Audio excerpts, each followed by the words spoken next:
Hi, I'm Don. Today we paint this Spellcrow Dyniaq miniature. This video focuses on how to paint better minis.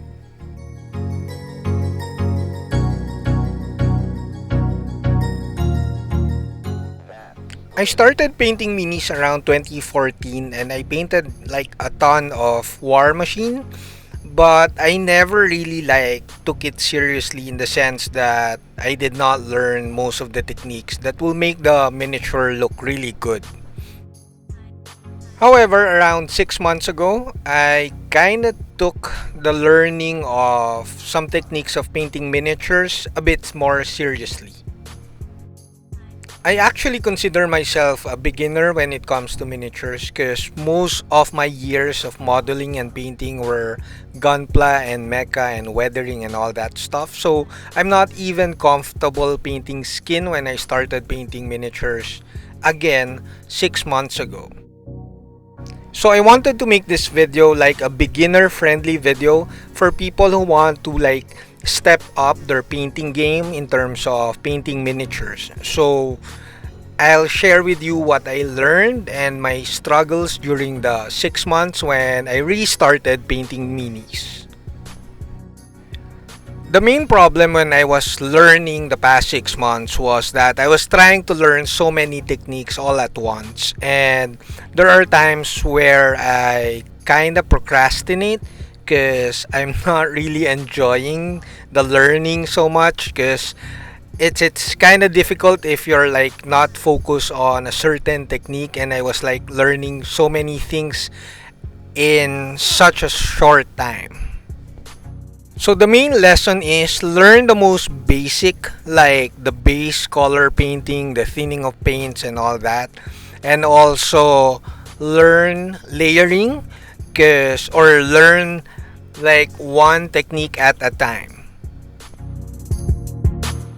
So here are a few lessons that I want to share in miniature painting. Once you develop fab paints, make sure that they're near you. They're on your desk or near you, near your painting table.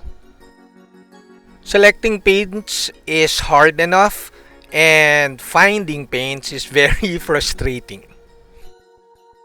Make or buy a wet palette. Wet palette will really help you with your miniature painting, especially layering.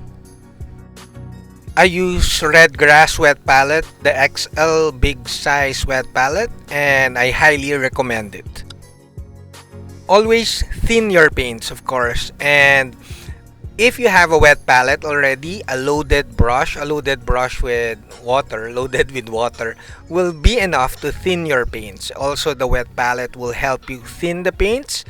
Practically, the wet palette will teach you how to thin your paints. So once you learn to thin your paints, you basically paint in 2 or more thin coats for a smoother finish, and so that you won't obscure all the details. Always use Kolinsky brushes for acrylics, and you don't really have to buy the most expensive Kolinsky brushes, but any Kolinsky brush will be enough if you're just starting out with this hobby. Basically, Kolinsky brushes, if taken cared of properly, will remain pointy and nice far longer than cheaper synthetic brushes. Layering for me is the most basic in terms of making your kits or miniatures look really nice. So basically, you start by painting the base colors, and then you build up layers and layers of lighter colors so that you create volume. So layering will help you produce really awesome miniatures once you really learn how to do it, and you should focus on learning it first before you try to learn glazing, stippling, and all the other techniques that make miniatures really good. Because layering will really give you a nice miniature, even a display piece level miniature, if you put time and effort on the painting of your minis. Also, if you're layering, use and buy lots and lots of Vallejos paints. Just kidding. Basically, use lots and lots of colors. It doesn't mean you have to have lots of paints. You could mix them all, like have a red and then a orange, or even a red and yellow, and then mix different tones of oranges so that you come up with really nice transitions of colors before you paint it or apply it on your minis. Personally, I think using lots of colors, not paints, lots of colors, and then painting like different tonal values of different mixed colors or paints, you'll produce very nice transitions without the need of glazing, because honestly, glazing is boring. Or at least glazing can be boring. Also, a personal tip when it comes to layering, I prefer using like a darker base color. So instead of like painting flesh or medium flesh, you could paint with a darker flesh like a reddish flesh or a burnt flesh if you want, so that you have a darker base color and then you build up lighter colors on top of that, creating a very nice volume instead of just using washes. I used to do that. I use a lot of washes to bring up the volume. That's kind of messy sometimes, but it's kind of fun. But sometimes the results are kind of ugly and messy. So you'll notice in all of my videos, I kind of use darker, really dark initial color on top of the black primer. However, in this one, this was zenithal prime, so I did not need to use very dark colors, but I still used a darker base color than the desired base color. So if you want the base color to be orange, use red so that you build up orange and yellow on top of that. And then there won't be a need to glaze so much or glaze at all if you mix a lot of paints. Also, you won't be needing to do a lot of washes because you build up the volume already through layering.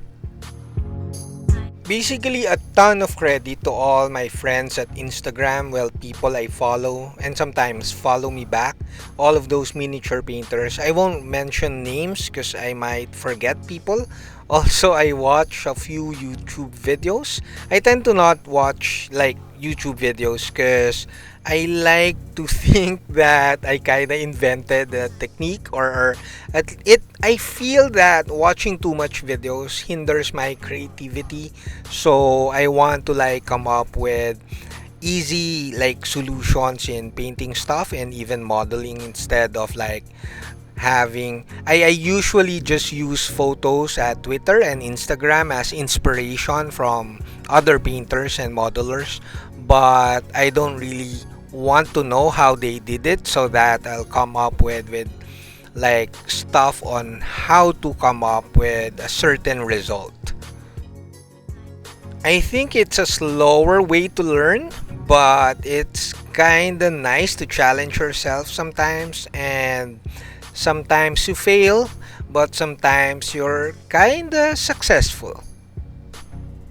Basically, what I'm saying is that learn to paint properly with thin paints, use wet palette, and use Kolinsky brushes so that they stay pointy longer. And then learn to paint really nice base colors.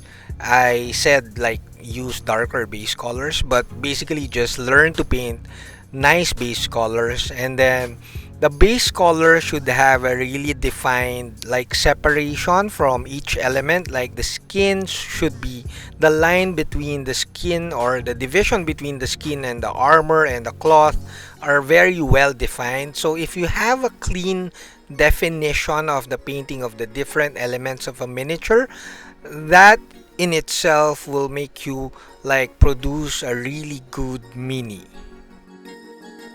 So once you have a really nice painting of the base colors with very clear definition in between the parts, you can then now build up the layers and create different tonal values and lighter colors on top of that base colors. Basically, I call that sketching. I don't care if it's blended well, or I don't do glazing while I'm sketching because again, it's boring. Just kidding. It's not that glazing is boring, but it can be boring to be honest. But basically, it hinders the momentum while you're sketching. Sketching is basically, it should be fast. That's why it's called sketching. Sometimes people call it blocking. So basically, you like paint the highlights and the darker colors or the shadows, and then basically sketch up, build up from the base colors until you come up with a good volume. It doesn't have to be really nice, but again, if you notice in this video, I mix a lot of paints and lots of colors so that I don't really bother with the blending, because if you mix a lot of tonal values, it will be naturally smooth and the transitions will be really nice, so you won't be bothered by glazing and then blending all those colors, because you practically did the job already by mixing a lot of paints. So although I said there's no glazing in this miniature, the problem with the flow colors, they're so thin, so practically I'm glazing over the OSL. I hope I made sense in this video, and I hope some of you or a few of you who are still trying to learn or step up their miniature painting learned a few tips here, and we'll have more videos like this, and of course more Spellcrow miniature painting.